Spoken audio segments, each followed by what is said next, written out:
Hey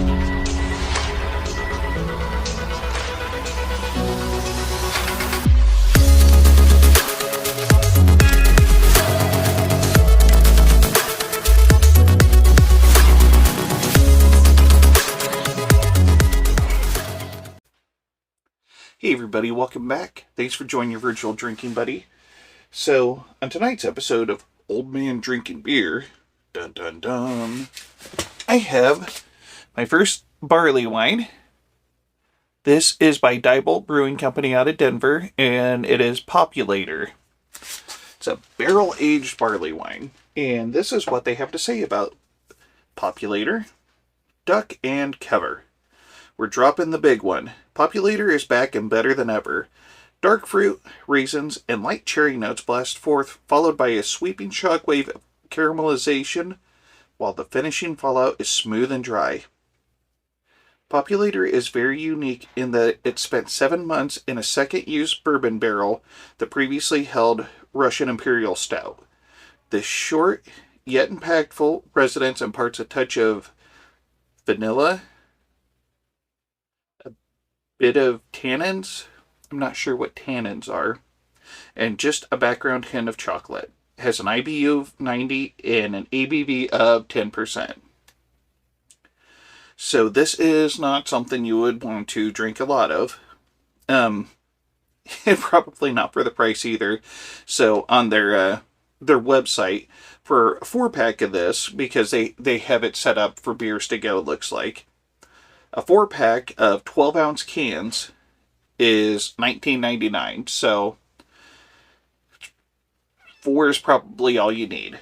You're probably getting your money's worth, but it is pricey and it is strong. And also, honestly, I don't hear good things about barley wine, but it came up in my beer drop order, so I'm going to give it a shot. I know TK from my beer day with TK, him and Anderson both have expressed some displeasure with barley wines, and I was out to supper with a good friend of mine the other night, and when I told him what I had lined up to do a review on, because I'm trying to get him to do a review with me, and I told him I've got a barley wine, he goes, ugh. So, not encouraging.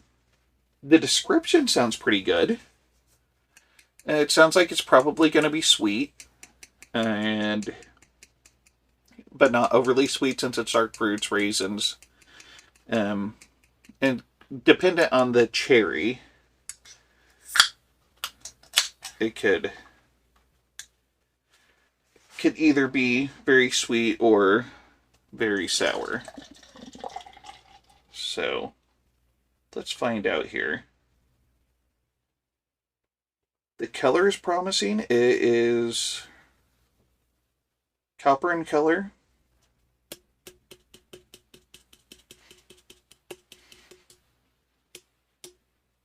Somehow I got some beer to trickle down, and it's on the meaty part of my palm.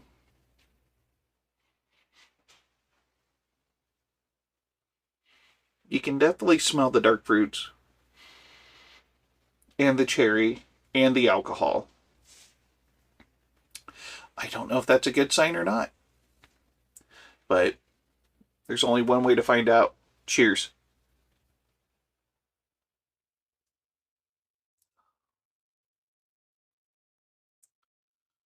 Whew. Holy buckets, that's boozy. Man, that is strong. The booze hits you right away. At 10%, I suppose it's going to. Although I've had like barrel-aged stouts that are stronger that don't hit as hard. And you get the bourbon out of it. I don't know that I pick up any chocolate notes, but the booziness is there. But when I had the Goose Island Bourbon County series this year, I didn't think it tasted quite as boozy as this. Like, the bourbon really comes through on this. And if that's your thing, you'd probably like it. I don't know what a barley wine is supposed to taste like. I don't know if it normally tastes this strong. But if it does, then I guess that's what it tastes like. I don't know. But it's so boozy that I'm not picking up much else. I noticed a little bit of sweetness, but it was hard to pinpoint. I'm going to take another drink just to see if I can't figure it out, I guess. I don't know. Here's round two.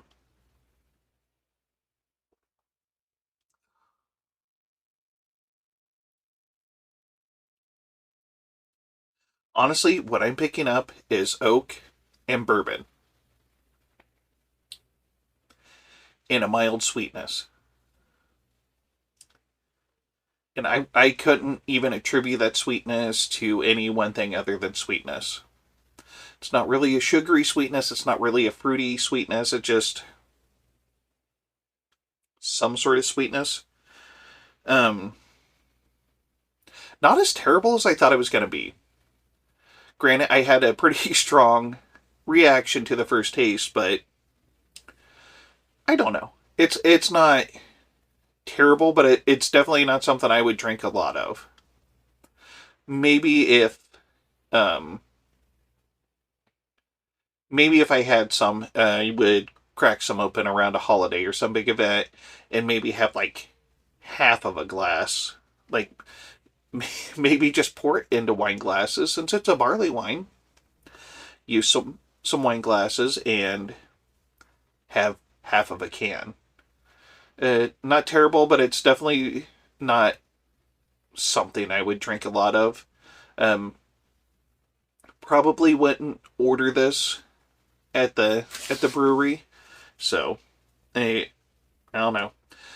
Whew, I'm already feeling it. I don't know if it's showing up on camera, but like I can feel my ears just turning red hot.